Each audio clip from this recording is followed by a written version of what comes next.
Alvin Kennard was sentenced to life in prison for stealing just $9. Not a weapon, not a life, $9. And he stayed there for 36 years. At just 22 years old, Alvin lived in Bessemer, Alabama, a young black man trying to survive in a broken system. He had made some mistakes before, small ones, but none of them prepared him for what would happen next.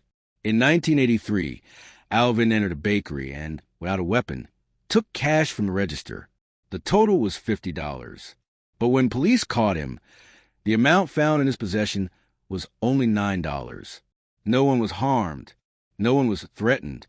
It was a nonviolent crime. Because of a strict Alabama law known as the Habitual Felony Offender Act, Alvin's prior record, mostly from when he was a teenager, allowed the court to classify him as a repeat offender.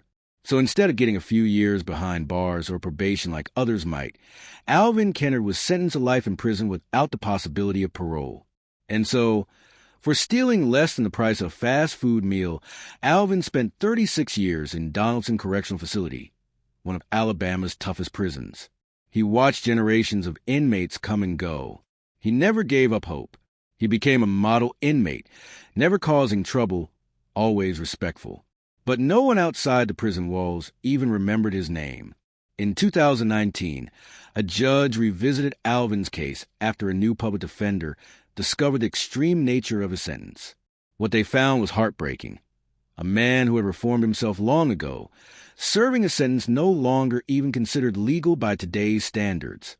After more than 3 decades, Alvin Kennard was finally released. He was 58 years old. He stepped into a world that had changed completely. Smartphones, the internet, social media, all things he had never known. But more importantly, he stepped into freedom. Alvin's story isn't just about a man and a robbery. It's about a system that punished poverty harder than violence. It's about a nation where justice isn't always just. How many more are still locked away for crimes far less than the punishment they received? If this story made you pause, share it. Comment below. And subscribe for more stories the system tried to bury. Because sometimes, the real crime isn't the act, it's the sentence.